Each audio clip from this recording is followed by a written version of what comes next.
Isang mapagpalang umaga sa ating lahat, mga kapatid ko kay Kristo, mula sa Dasulidara Morning Devotion, isang kagalakan na muli tayo ay makapagbulay-bulay sa salita ng Panginoon sa umagang ito. Mga ilang minutong pagbubulay-bulay ng mga salita ng Panginoon upang papurihan at sambahin ang ating Panginoong Hesukristo. Ang ating pong pagbubulay-bulayan ngayong umaga ay matatagpuan sa Lucas, Kapitulo 4, talatang 1 hanggang 2. Mula sa Jordan, bumalik si Jesus na puspos ng Espiritu Santo. Dinala siya ng Espiritu sa ilang, at sa loob ng 40 araw ay tinukso siya ng dyablo. Hindi siya kumain ng anuman sa buong panahong iyon, kaya siya ay nagutom. Pinagpala na po tayo sa pagkabasa at pagkarinig ng salita ng Panginoon. Tayo po ay manalangin. Ama naming Diyos na mga pangyarihan sa lahat, muli o Diyos, naririto ang iyong mga anak upang ikaw ay sambahin, pasalamatan sa iyong mga ginawa sa amin. Panginoong Hesus, maraming salamat sa isang gabing nagdaan sa aming mga buhay na kami po iniingatan mo sa aming pagtulog. Maraming salamat, Panginoon, sa muli mong pagising sa amin sa umagang ito. Muli mo kaming binigyan ng buhay, ng lakas at ng karunungan upang patuloy na humarap sa hamon ng buhay dito sa mundong aming ginagalawan. Panginoong Hesus, patuloy kong inilalapit sa inyo ang aming mga kaibigan na nasa banig ng karamdaman. Patuloy niyo po silang abutin, Panginoon. Pagalingin mo po sila. Ibalik mo ang kanilang mga lakas na nawala dahil sa mga karamdaman. Tulungan mo sila, O Diyos, na makabangon muli upang sila, O Diyos, ay makapaglingkod sa kanilang pamilya, sa kanilang kapwa at higit sa lahat, Panginoon, sa aming Diyos at tagapagligtas. Aming inilalapit sa iyo, O Diyos, ang mga kaibigan namin na patuloy na nagsisihanda o nagbabiyahe ngayon sa papasok sa kanilang mga trabaho. Ingatan mo po sila, Panginoon, sa kanilang mga trabaho.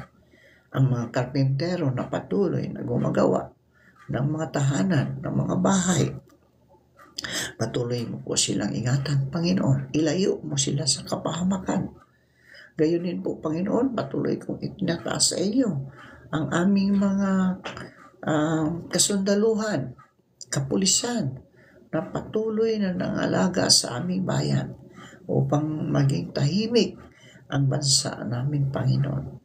Ingatan mo sila, Panginoon. Ilayo mo po sila sa anumang kapahamakan. Lord, sa umaga rin ito, patuloy kong itinataas sa inyo ang mga kaibigan namin naghahanap ng trabaho. Ito man ay lokal o abroad, naway makasumpong sila ng trabaho sa tulong ng banal na Espiritu Santo upang sila, O Diyos, ay magkaroon ng hanap buhay. Gayon din po, O Diyos, dalangin ko, Panginoon, ang aming mga kaibigan na nagtatrabaho sa ibang bansa, ang mga OFW. Patuloy mo po silang ingatan sa ibang bansa, Panginoon, at ilayo mo po sila sa anumang kapahamakan. Tulungan mo sila, Panginoon, na malampasan ang mga pagsubok sa buhay ng kanilang mga hinaharap, Panginoon. Lord, sa umagang ito, patuloy ko rin itinataas sa inyo ang aming mga kaibigang nagsiselebrate ng kanilang kaarawan. Patuloy mo po silang pagpalain, ingatan, kasama ng kanilang buong sambahayan. Maging ang nag-celebrate ng wedding anniversary, Panginoon, patuloy mo po silang pagpalain. Naway ang pag-ibigan ay patuloy na magbubuklod sa kanyang tahanan upang ang kapayapaan, pag-iibigan ay na maghahari, Panginoon. Maraming salamat po sa mga katugunan sa aming mga panalangin sa pangalan ni Hesukristo na aming Panginoon. Amen. Ang pamagat po ng ating pagbubulay-bulayan ngayong umaga, ang katanungan na ano ang kahulugan at layunin ng mga pagtukso kay Jesus. Ayan. Pagkatapos na siya ay mabautismuhan, dinala siya ng Espiritu doon sa ilang. At sa loob na 40 araw ay tinukso ng dyablo. Ang 3 tukso ng dyablo kay Jesus sa ilang ay pagtatangka upang subukin ang katapatan ni Jesus sa Diyos at ilipat niya ang kanyang pagtitiwala mula sa Diyos patungo kay Satanas. Makikita natin ang parehong tukso sa Mateo 16:21-23, kung saan si Satanas sa pamagitan ni Pedro ay tinukso ni si Jesus na huwag nang magtungo sa krus na kanyang sadyang hantungan. Sinabi sa atin sa Lucas 4:13 na pagkatapos siyang tuksuhin ng dyablo sa lahat ng paraan, ito'y umalis at naghintay ng ibang pagkakataon na nangangahulugan na patuloy na tinukso ng dyablo si Jesus. Bagamat walang itinalang insidente ng mga panunuksong iyon, ang mahalagang punto ay sa kabila ng iba't ibang tukso ni Satanas, hindi nagkasala si Jesus. Ang pagpahintulot ng Diyos na tuksuhin si Jesus ng dyablo sa ilang ay malinaw na makikita sa pangungusap na dinala siya ng Espiritu doon sa ilang. Ang isang layunin nito ay upang bigyan tayo ng katiyakan na mayroon tayong dakilang saserdote na nakakauunawa sa ating mga kahinaan. Sapagkat sa lahat ng paraay tinukso siyang tulad natin. Ang kalikasan ni Jesus bilang tao, mga kapatid, mga kaibigan ko, ang nagbigay sa kanya ng kakayahan na maunawaan ang ating mga kahinaan dahil ipinailalim din niya ang kanyang sarili sa mga kahinaang nararanasan natin. Sapagkat siya may tinukso at nagbata. Kaya ngayon matutulungan niya ang mga tinutukso. Ayon sa Hebreo 2:18. Ang salitang Gregos na isinalin sa salitang tukso sa talatang ito ay nangangahulugan na subukin. Kaya kung tayo ay inilalagay sa pagsubok at nakakaranas ng mga kahirapan sa buhay, mapagtitiwalaan natin na nauunawaan ni Jesus ang ating nararamdaman at nakikisimpatiya siya sa atin bilang isa na dumaan din sa mga parihong pagsubok. Ang mga tukso kay Jesus ay may 3 disenyo na pangkaraniwan sa lahat ng tao. Ang unang tukso ay may kinalaman sa pita ng laman. Ayon sa Mateo 4:3-4 na kasama ang lahat ng uri ng kagustuhang pisikal. Ang ating Panginoong Jesus ay nagutom at tinukso siya ng dyablo sa gawing tinapay ang bato. Ngunit sumagot siya sa pamagitan ng nabanggit sa Deuteronomio 8:3. Dumating ang dyablo at sinabi sa kanya, "Kung ikaw ang anak ng Diyos, gawin mo ngang tinapay ang mga batong ito." Ngunit sumagot si Jesus, "Nasusulat, ang tao hindi lamang sa tinapay nabubuhay, kundi sa bawat salitang nagmumula sa bibig ng Diyos." Tinuruan nga kayong magpakumbaba Ginutong niya kayo bago minigyan ng mana, isang pagkaing hindi ninyo kilala ni ng inyong mga ninuno. Ginawa niya ito upang ipaunawa sa inyo na ang tao'y hindi lamang sa tinapay na bubuhay, kundi sa bawat salitang nagmumula sa bibig ni Yahweh.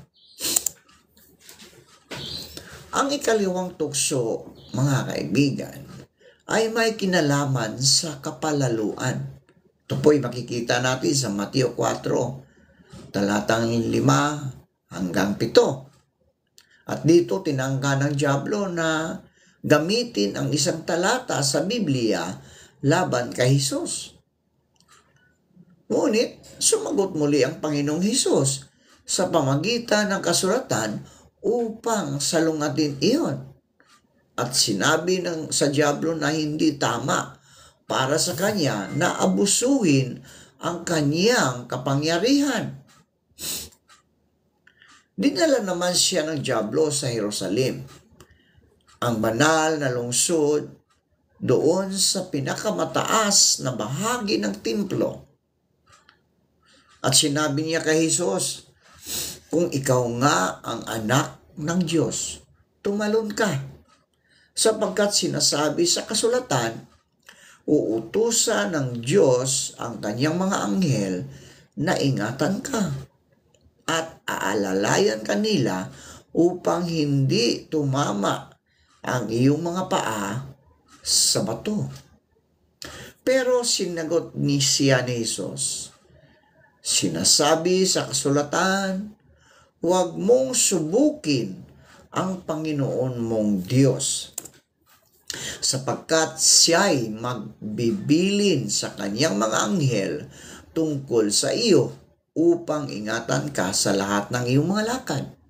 Kanilang dadalhin ka sa kanilang mga kamay, baka matisod ka ng iyon para paa sa isang bato.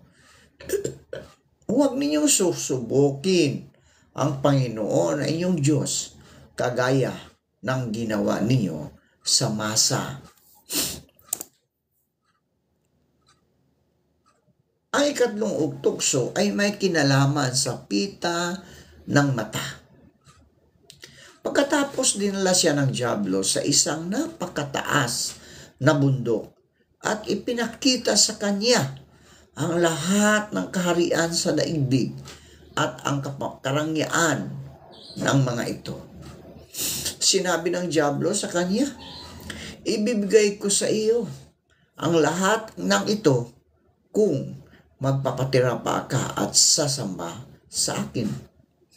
Kaya sumagot si Hesus, lumayas ka, Satanas, sapagkat nasusulat, ang Panginoon mong Diyos ang dapat mong sambahin at siya lamang ang dapat mong paglingkuran.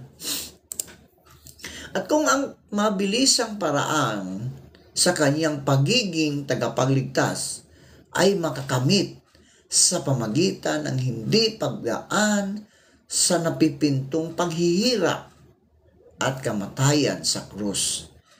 Ito ang paraan, sinabi ng diablo, na may kapamahalaan siya sa lahat ng kaharian sa lupa.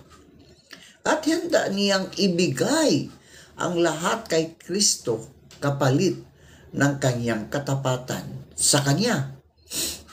Ang kasinungalingang ito, mga kaibigan, ng diablo, ang nagtulak sa kalikasan ng ating Panginoong Hesukristo bilang Diyos na magalit at matalas niyang sinaway ang diablo. Sabi ng Panginoon, lumayas ka, Satanas, sapagkat nasusulat, ang iyong Diyos at Panginoon ang sasambahin mo. Siya lamang ang iyong paglilingkuran. Maraming tukso ang ating naranasan, mga kaibigan, kung saan tayo bumabagsak dahil sa ating laman ay natural na mahina. Ngunit mayroon tayong tapat na Diyos at hindi niya ipahihintulot na tayo'y subukin ng higit sa inyong makakaya. Sa halip, pagdating ng mga pagsubok, bibigyan niya tayo ng lakas upang mapagtagumpayan iyon. Ayon sa 1 Korinto 10:13, tayo ngayon ay maaari ng magtagumpay laban sa tukso at magpasalamat tayo sa Panginoon sa ating kaligtasan laban sa tukso. Tinutulungan tayo ng karanasan ni Hesus sa ilang na makita ang mga pangkaraniwang tukso na nagiging dahilan upang hindi tayo magamit ng Diyos. Dagdag pa rito, mga kaibigan, matutuhan natin sa tugon ni Hesus sa mga tukso sa kanya ng dyablo kung paano tayo lalaban sa tukso. At ito ay sa pamagitan ng kasulatan.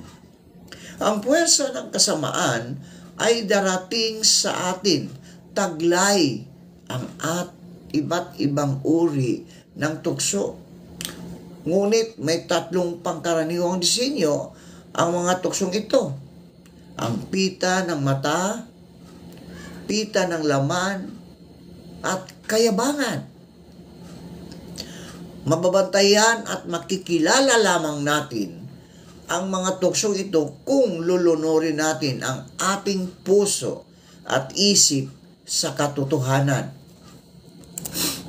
Kabilang sa baluti ng sundalong Kristiyano, mga kaibigan, sa pakikibakang espiritual ang ating pamatay na armas, ang tabak ng espiritu, ang salita ng Diyos, ang pagpapasakop sa sinasabi ng Biblia at pagtatanim ng salita ng Diyos sa ating mga puso, ang paraan upang masangkapan tayo ng tabak ng espiritu, at ito ang magbibigay sa atin ng tagumpay laban sa mga tukso. Kaya mga kaibigan, ang hamon ko sa umagang ito, labanan natin ang mga tukso. Magpasakop tayo sa ating Panginoong Jesucristo. Iwaksin natin ang ating mga nakaraan. Tanggapin natin ang ating Panginoong Jesucristo na ating personal na tagapagligtas. Manalangin, magnilay-nilay ng salita ng Diyos upang protektahan tayo sa lahat ng mga tukso na dumarating sa ating mga buhay. Yung mga problema, di ba? Yung problema sa karamdaman, yung problema sa pinansyal, problema sa emosyonal, sa espiritual. Kaibigan, ang lahat ng iyan ay mawawala kung si Kristo ang maghahari sa iyong puso. Paghariin mo si Kristo sa puso mo, kaibigan. Hayaan mong siya ang magkontrol sa iyong buhay upang ikaw, kaibigan, ay hindi mapahamak, hindi matutukso dahil si Kristo ang nasa iyong puso. Manalangin tayo. Ama naming Diyos na makapangyarihan sa lahat, marami pong salamat, Panginoon, sa panibagong araw na iyong ibinigay sa amin. Maraming salamat sa mga salitang aming na pagbubulay-bulayan ngayong umaga. Salamat, Panginoon, sa proteksyon na ipinagkaloob mo upang kami ay hindi matutukso sa lahat ng mga pagsubok sa buhay, sa mga problema, Panginoon. Nariyan ka. Hindi mo ibinibigay ang mga problema na hindi namin makakayanan. Kaya Lord, maraming salamat po. At sa umagang ito, Panginoon, dalangin ko, Diyos, ang lahat ng nakikinig, na pagpalain mo po sila, Panginoon. Ingatan mo po anuman ang kanilang karamdaman na kanilang naranasan sa pagkakataong ito, Abutin mo, Panginoon, pagalingin mo, ibalik mo ang lakas na nawala. Ayun din po, Panginoon, mga pinansyal na pangangailangan. Ipagkaloob mo sa kanila, Panginoon, ang lahat ng kanilang mga pangangailangan upang sila, O Diyos, ay magkaroon ng buhay na masagana at kaaya-aya. Panginoong Hesus, maraming salamat po sa pangalan ni Jesucristo na aming Diyos at tagapagligtas. Amen. Amen.